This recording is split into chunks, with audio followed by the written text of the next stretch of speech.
There's one thing that every student asks at some point during school. When am I going to use this in the real world? One obvious fact that I think about and use quite often is that the sun never stops shining. No, seriously, it doesn't stop shining. Duh. Even on the gloomiest, rainiest days, and even at the darkest nights, the sun is still shining, and it will continue to shine for billions of years. This is the science version of the glass half full or half empty analogy. No matter what bad things may arise, there's always a light, which is why the topic of today is so important for a brighter future, because the sun will go on.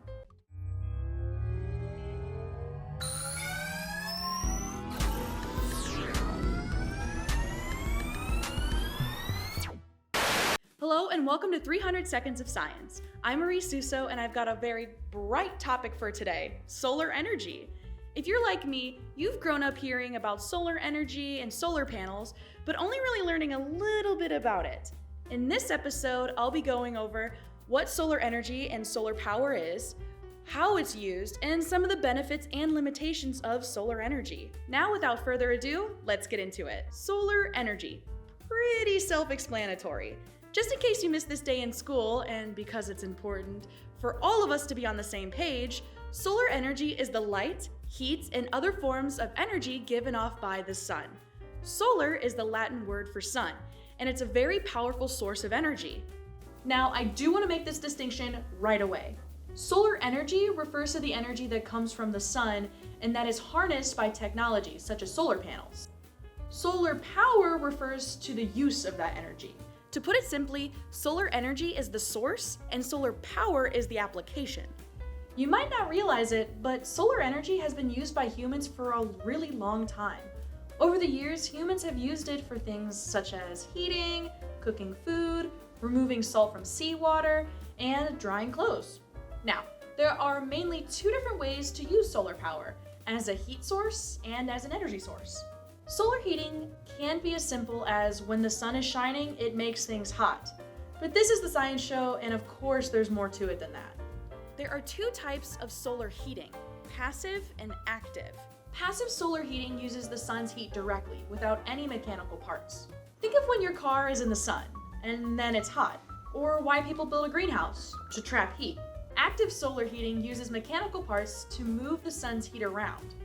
For example, you can use solar panels to heat water or air and then pump it through your house to keep it warm. When most of us think of solar power, we think of the solar cells that turn rays of sunshine into electricity. Solar cells are also called photovoltaic cells. Photovoltaics is the direct conversion of light into electricity at the atomic level.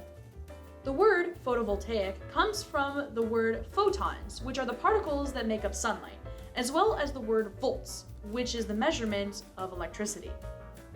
Photovoltaic devices use sunlight to generate electricity. They do this by using a special material called a semiconductor. Semiconductors are materials that have properties between those of conductors and insulators. So this is green energy. It's renewable energy, so why don't we use it more?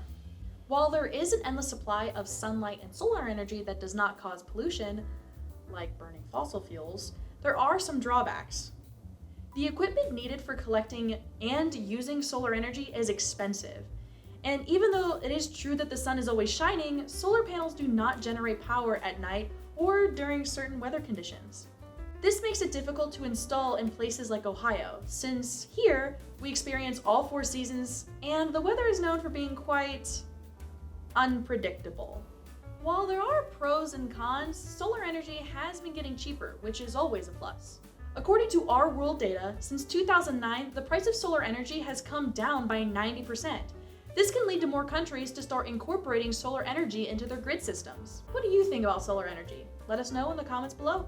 That's going to wrap up today's episode. If you were entertained by today's content, be sure to like us on Facebook, subscribe to our YouTube channel, and follow us on Twitter and Instagram at 300 Seconds of Science. Until next time, go out, enjoy life, and be sure to stay curious.